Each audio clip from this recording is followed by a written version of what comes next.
అందరికీ జై శ్రీరామ్. కాంగ్రెస్ అభ్యర్థి జీవన్ రెడ్డి గారికి తాను హిందూనని గుర్తొచ్చినట్టుంది. ఒక్కసారి వీడియో చూడండి. హిందూ మతానికి ఆరాధ్య దైవం శ్రీరామచంద్ర ప్రభు అని చెప్పి చెప్పక తప్పదంటున్నాను.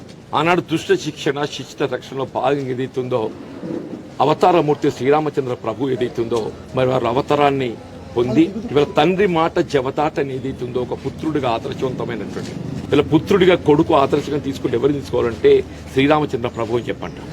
రాజకీయ పార్టీ ఏ ప్రభుత్వం అధికారం ఉన్నా కానీ వారికి శ్రీరామచంద్ర ప్రభు పాలనే మనకు ఆదర్శం అని చెప్పక తప్పని చెప్పి అటువంటి శ్రీరామచంద్ర ప్రభు చూపెట్టే ఒక మార్గంలో పయనింపు చేయబడే విధంగా నాకు గత 4 దశాబ్దాల జీవిత కాలం ఏదైతుందో ఒక ధర్మనిష్ఠతో చెప్పంటున్నా. రాబోయే పార్లమెంట్ ఎన్నికల్లో మరి మా రామభక్తులు అందరూ కూడా ఏదైతుందో నన్ను మీ సోదరుడిగా భావించి నాకు విజయాన్ని కోసం తోడ్పడాలి.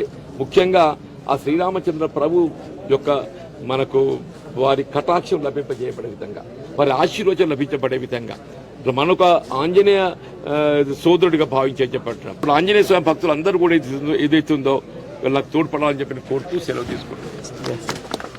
జీవన్ రెడ్డి గారు, మీరు భారతీయులకు వ్యతిరేకంగా, హిందువులకు వ్యతిరేకంగా, హిందూ శరణార్థులకు వ్యతిరేకంగా, మన దేశ రాజ్యాంగానికి వ్యతిరేకంగా, మన దేశ సమగ్రత సార్వభౌమాధికారాన్ని కించపరిచే విధంగా మీరు మాట్లాడిన వీడియోలు చాలా వైరల్ అయినాయి. మేము అందరం చూసినాము.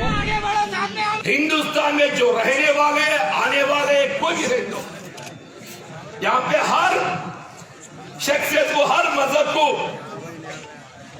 हर गांव को बराबर हिस्सेदार है, बराबर हकदार है। ఆ తర్వాత మీలో కొంత మార్పు వచ్చింది. మరి మీకు మీరు హిందూనని గుర్తించినరో మాకు తెలియదు, కానీ మీరు హిందూనని నిరూపించుకోవడం కోసం విశ్వ ప్రయత్నాలు చేస్తున్నారు. గుళ్ళు గోపురాలు తిరుగుతుండ్రు, రామ భక్తులను కలుస్తుండ్రు, ఆంజనేయ స్వామి భక్తులను కలుస్తుండ్రు, రాముని దేవుడు అంటుండ్రు, ఆంజనేయ స్వామిని సోదరుడు అంటుండ్రు. ఇది చాలా విచిత్రంగా ఉంది. కానీ మీకు మీరు గుర్తించినారు కాబట్టి మాకు చాలా సంతోషం. ఇక రామ ప్రభు గురించి మాట్లాడుతున్నారు, రాముడు గొప్ప దేవుడు అంటున్నారు, రామరాజ్యం ఉంటే బాగుండు అంటున్నారు. అంకుల్, నేను ఒక విషయం చెప్తా. మీరు నిజమైన హిందూ అయితే అయోధ్యలోని శ్రీరామ జన్మభూమిలో ఉన్నటువంటి బాబ్రీ మస్జిద్ తీసేసిన తర్వాత భవ్యమైన రామ మందిర్ నిర్మించడం జరిగింది. ఇది చాలా మంచిది, చాలా సంతోషం. ఆలస్యం అయినప్పటికీ గుడి నిర్మాణం పూర్తయిందని చెప్పి మీరు దీన్ని స్వాగతించండి. స్వాగతిస్తున్నట్టు ఒక మాట చెప్పండి ప్రజలకు తెలియజేయండి. అయోధ్యలోని రామ్ మందిర్ ఆహ్వానించదగినది, సంతోషదాయకమైనది, ఫైనలీ పూర్తి చేసిండ్రు అని మీరు ప్రజలకు తెలియజేయండి.